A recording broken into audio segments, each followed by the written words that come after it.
So we started our tape here initially and went downstream. And I ran a tape upstream 100 meters as well.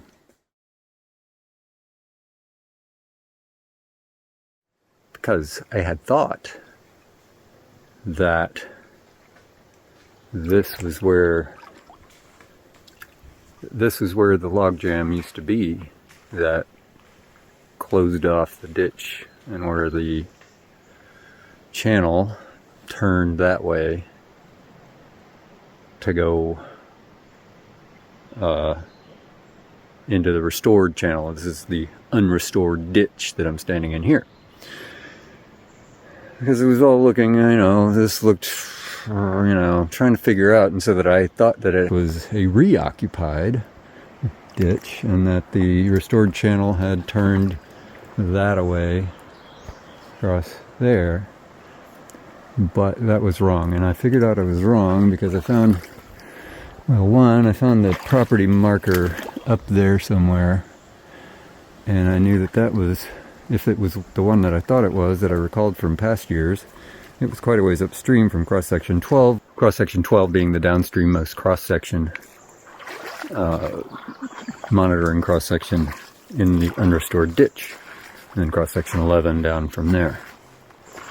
So I was scrambling around on that right bank looking for cross-section markers up there, and I could not find any, except a little bit further upstream were the property corner markers, both the what they call a witness tree and a fence post and a sign saying tampering with these is punishable by a $250 fine or imprisonment or both. And I'm like, well, but so I keep coming down here, and as I'm looking around up there, I'm thinking more that I was wrong initially, that this is where that this is not a reoccupied ditch. This is simply where the channel has been all these years. And finally, as I was walking along that bank there, I found a fence post. Let's see what the distance is. Yeah, just a little bit further here.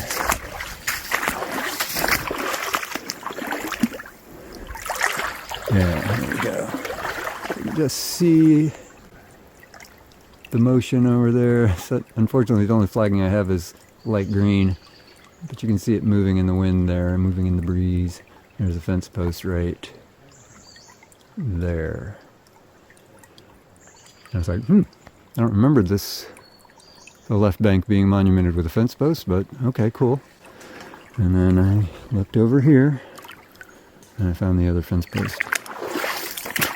This one has been included in past surveys, including the top of the fence post as a benchmark, and we got that again today. Now, back in the day, that fence post wasn't mostly buried like it is now. So that's pretty interesting, I think, that we're dealing with a significant amount of aggradation, at least on that bank over there.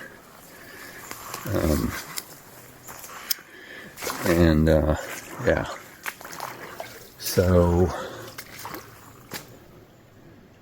yeah. Now, what is also interesting and what kind of threw me off was how fine the bed material is here. So we did a pebble count here. Quite a bit of sand, you can see. And back in the day, this was, at some point it was fairly normal gravel.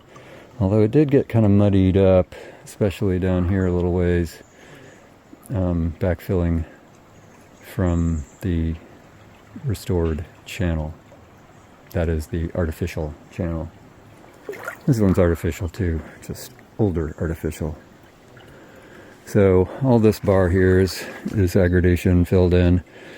I'm not sure, I couldn't swear that the level of the bed is all that much higher than it was back in the day, but and we'll have to look at the old data, pebble counts, to see whether the bed is finer, as I seem to recall it being.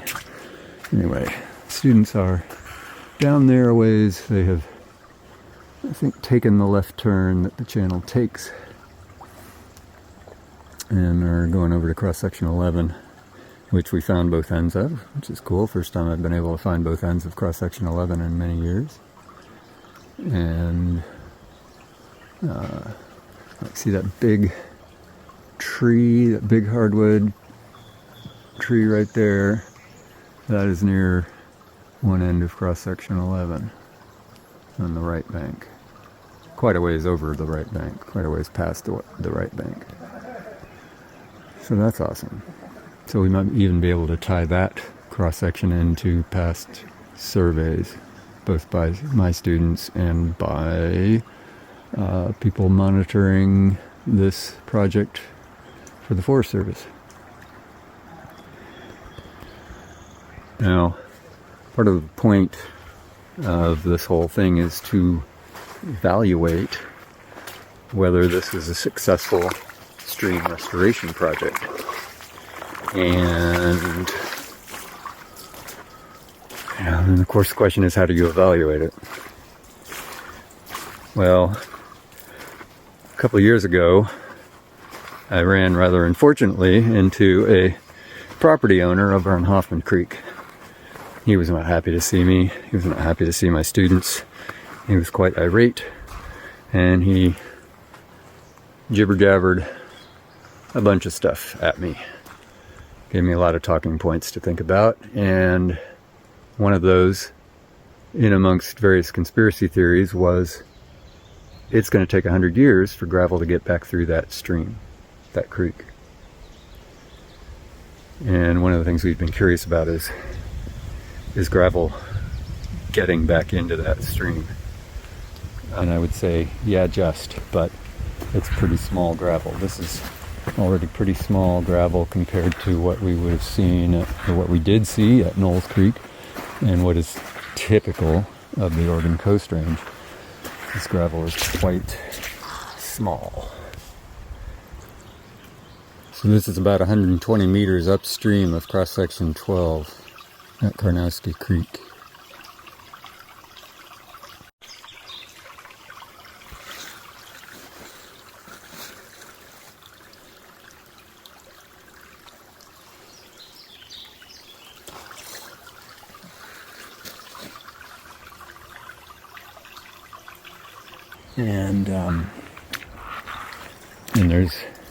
And it continues to get smaller and smaller as we get into the restored reach there, which I'll go ahead and walk down to.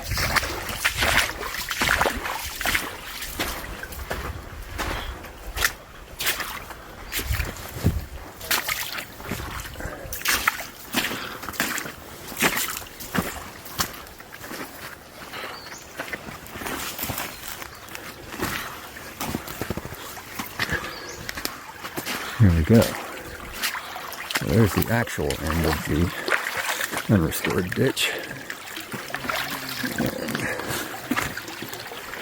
And buried under there somewhere is a log corduroy that they put in to reinforce this area, thinking that it would be vulnerable. Not really.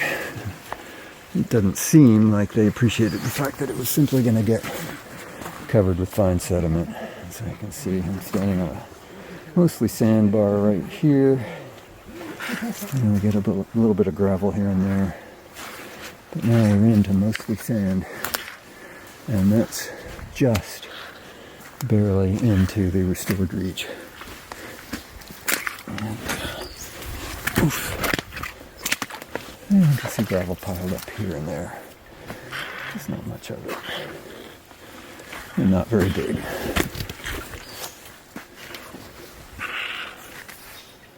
And here we have the intrepid students surveying the longitudinal profile. Did you guys already redo the cross section? We're just finishing this part. Cool.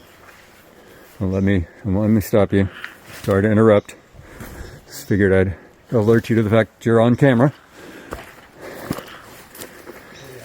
Might be on YouTube. On the famed channel Geomorph Dog. The famed Geomorph Dog channel. Subscribe today! Yeah, do you want me to go past this? The log jam? Yeah, man. Oh, wait, though. Sorry, I screwed you up. Oh, you're good. Anyway, see the big tree over there? That's near one end of cross-section 11. The left bank end is marked by this piece of PVC pipe. And I don't know, there may be another fence post over here somewhere. Might be worth just poking around to see. If so, I think it might have been all the way up at the road over there. I don't know. Anyway, these things are incredibly hard to find unless you just happen to come right up on them, because an old rusty fence post seriously blends in with all of this. But we can go see the other one. But just to show you that, yes, indeed, we found both ends of cross-section 11. Let's see how fine the bed is right here. Of course, there's a little gravel bar there. Little gravel, partly gravel. Got a mud bank here. Not getting younger. Right, there we go. There it is. I'll go ahead and tie a flag on it. While we're here. And it's funny because this is where I remember it being. I remember, I'll find this place again because look at the big tree. Could not find it to save my life the last time I looked. And here it is.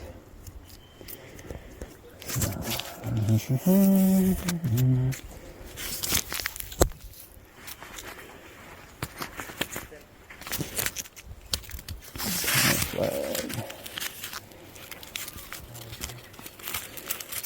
Suddenly reach. Action shot. A flag. Secure. On post. There we go. Go ahead and put a square knot in there, don't you think? Don't usually really bother with that. What the hell? Let's get fancy. There we go. Square knot. And the big tree. I guess that's... Oh no, what is that? I don't even know. Is that an ash? It's awfully big for an ash.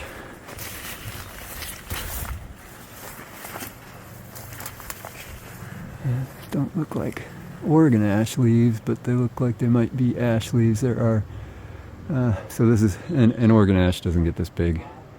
There is another ash species that we find here in Oregon, usually in people's yards. And I don't remember what it's called, so that might be what this is. This was a homestead at some point.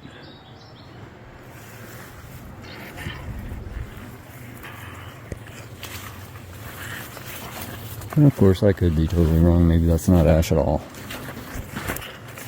Don't know I mean, I know some tree species around here. I know the wild ones pretty well. Red alder.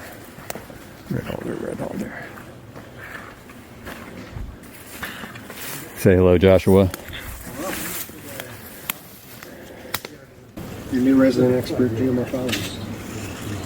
You? Anyway, I think that's all I got to say. This is a rather interesting spot of an update on the once and future stream that is Karnowsky Creek. And we might say, when is it to be a real co-strange stream and not an obviously artificial channel? Don't know. When I say obviously artificial, it's just Why'd you grab the tape? this kind of grain size is just not typical. What? You got it? Yeah. Oh. Cheers. I can tape that. Cheers.